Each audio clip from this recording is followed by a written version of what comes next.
Federal regulators are now joining Colorado and Washington state to sue to stop a major grocery store merger. Yeah, so to give us a little bit more insight on this lawsuit is our 9 News legal analyst, Whitney Traylor. Whitney, good morning to you. I say good morning to you. Good morning, Colorado. Nice.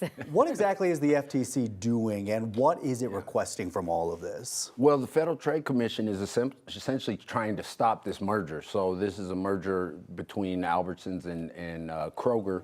It's going to be massive. It'll be the biggest, if it goes through, the biggest merger in the history of grocery stores. And so essentially the FTC is saying, look, this violates Section 7 of the Clayton Act, which is an antitrust violation, essentially saying, look, if these two companies come together, this is going to be bad for consumers, bad for workers, because it will lessen competition. And so they're trying to prevent this merger from going forward based on the anti-competition aspects of it. Now they're claiming the opposite, right? They're saying the prices will come down and it'll make them competitive with Walmart and Costco and Amazon and that kind of stuff. That's their primary argument, and they've said this over and over, is that, hey, this will help in the non-union. So you have Costco, Walmart, Amazon, and that is their primary argument, but they're not saying anything really about the consumers. They're highlighting the worker benefit by saying, hey, we're now able to compete with these bigger companies. So this isn't the first kind of lawsuit that we've seen like this. Remind us about A.G. Weiser and his lawsuit around these same premises. Right, so that was just filed,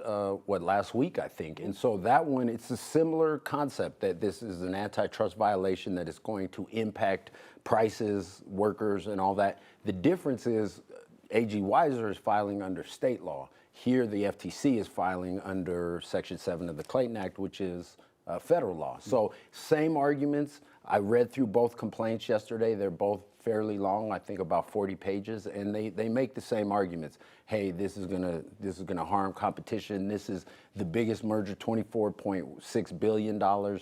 And particularly in areas like other sort of remote areas of Colorado, this is really going to impact them because they won't have any other options. If you only have one grocery store that's owned by one company, they can do whatever they want with the prices. They can offer whatever they want in terms of quality, produce, all those kind of things. So there's a real concern about this merger. This is why everyone should be paying attention, because you're right. This is all of the grocery stores that we shop at right now and get our food for the week to put on the table. So what happens next in this case? Well, so this is an administrative proceeding. So the grocery stores haven't responded. I think there's a hearing scheduled for July 1st.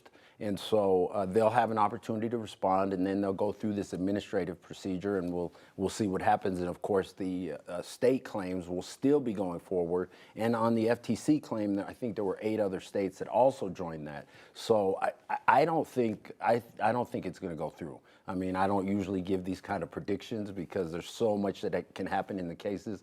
But just looking at the evidence, this would really have an anti-competitive effect. And it's somewhat counterintuitive because in this country, we're all about free market capitalism and competition. And the idea is that competition actually makes you provide a better service, a better product, and those kind of things. And without the competition, you can say, hey guys, you take whatever we have. Yeah, and you're exactly right. I mean, this is unique in Colorado because I don't think it's hard to think of one person that this isn't going to affect.